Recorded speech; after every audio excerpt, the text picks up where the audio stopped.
I've been watching videos on YouTube about different ways to find water in the bush when you're out there and all of that. And you see these people, they get a sandwich bag and they put it on a branch of a tree and they get a bit of water there and all of that. Pretty good. But watched a Bush Tucker Man episode. I think they were filmed in the early 80s, or it could have been the mid 80s, late 80s, not sure. It was in the 80s though. Anyway, yeah, the Bush Tucker Man, he gets this plastic bag. It's a thick plastic, and it's a massive bag, and he puts that over the tree, and it's so much better. You get so much more water. And if you have a little sandwich bag, you're going to get nowhere near enough water. So yeah, it's good to have the big plastic bag to use.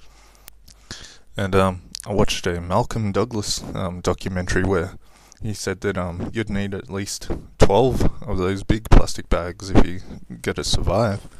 And he said that it's good to put it over a sapling, and that once you do collect the water, to find out if it's safe to drink, what you do is you take a sip of the water that you collect, and you keep it in your mouth until it disappears or dissolves or whatever, and you see if there's a stinging sensation or some kind of sensation or whatever that's just not good.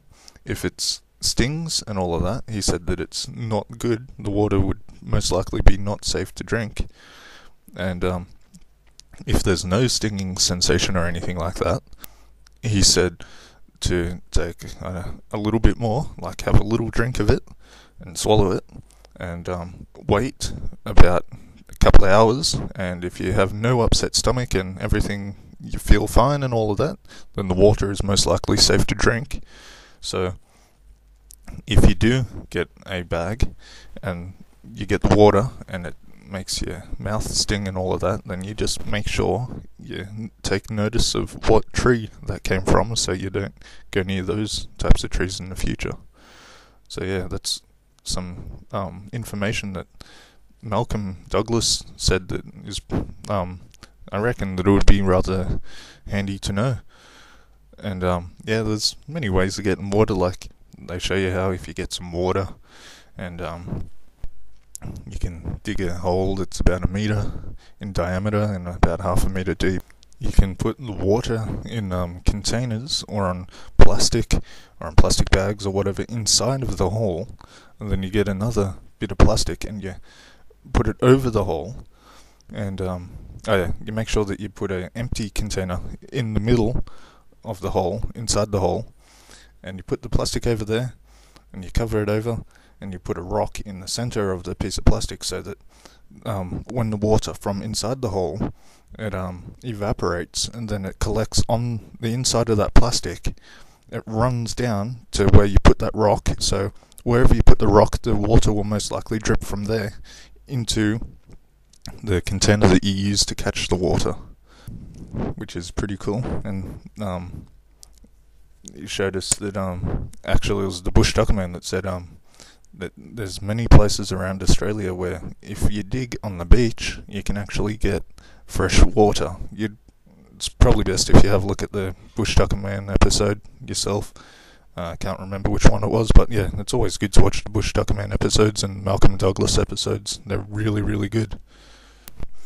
In different places around Australia, and that you can just dig into the ground and find water there. I've seen it a few times on different documentaries that you dig into the ground about not even 1 meter or 2, and you can sometimes find fresh water that you can drink. I'd probably boil it first, but yeah, it's fresh. And in different creek beds or river beds or whatever, if it's dry, you can just dig in there and you can collect fresh water. I would again boil it first, and yeah, you can get water that way. And there's lots of different plants that you can use to get water from, like you would eat the fruits and different things, and that would have moisture that would keep you going. So it's really good if you look up edible wild plants and fruits and stuff in your area. That's an important thing. If you're from, I don't know, America or England or whatever, there's not too much point in watching the Bush Tucker Man episodes, because most of that is things from Australia, native plants and stuff, but there may be a few that do grow in your countries. But it would be worth watching the Bush Tucker Man and Malcolm Douglas to see different things that you can do, like different methods of getting water, and lots of different things that you can do when you're camping, or if you get lost out in the bush or the woods or whatever you like to call them. They're really good. The Bush Tucker Man, Malcolm Douglas, and there's an English person called what's his name? Mears or something. I'll type it in a comment below. Can't remember his name. And there's different Americans that have really good information as well. So yeah, that's pretty much it. Catch you later.